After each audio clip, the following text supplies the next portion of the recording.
Si tu as peur de décevoir les autres, laisse-moi te dire quelque chose. Tu n'es pas gentil, tu n'es pas bienveillant. Tu es juste en train de te trahir avec le sourire. Et le pire, c'est que là-dedans, tu penses que tu es une bonne personne, alors que tu es en train de te construire une vie que tu n'aimes pas.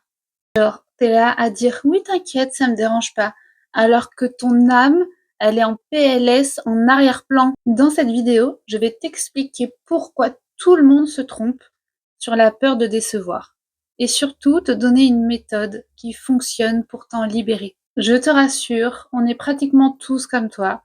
Moi aussi, je l'ai été, hein, à vouloir toujours plaire aux autres, toujours vouloir que les autres soient bien. Donc je disais oui à des choses que j'avais pas envie de faire. Oui, tout le temps oui pour que les autres soient heureux, sauf que moi j'étais pas heureuse. Je pensais naïvement que de me comporter comme ça, j'allais être une bonne personne pour moi et pour les autres, alors que finalement j'étais juste quelqu'un d'épuisé. J'étais épuisée de toujours dire oui, même à des choses qui me blessaient. J'étais épuisée, frustrée et surtout j'étais pas heureuse finalement. Et puis un jour j'ai eu un déclic, j'ai compris un truc. La peur de décevoir, c'est pas être gentil. La peur de décevoir, c'est une forme de peur du rejet. Et finalement, une fois qu'on nous le dit, ça résonne dans nos têtes et bah c'est vrai.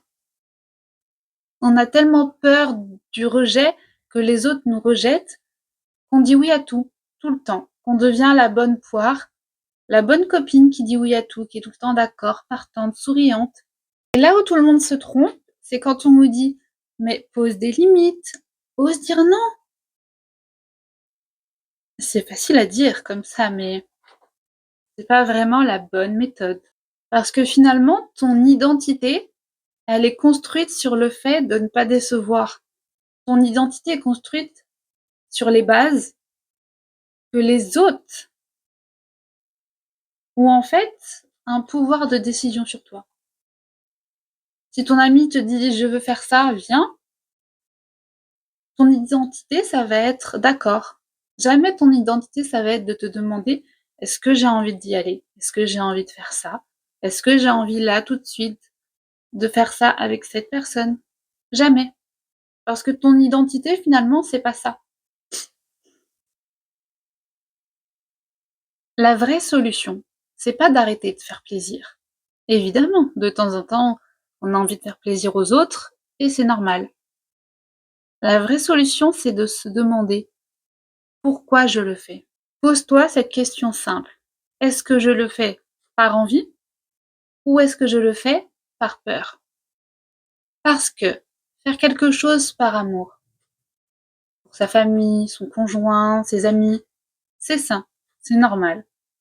Faire quelque chose par peur, ça c'est pas bien.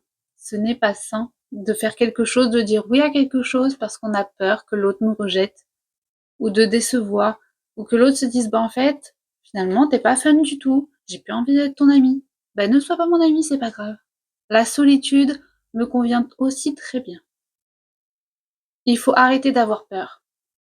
Arrêter d'avoir peur que les autres nous rejettent, arrêter d'avoir peur de la solitude.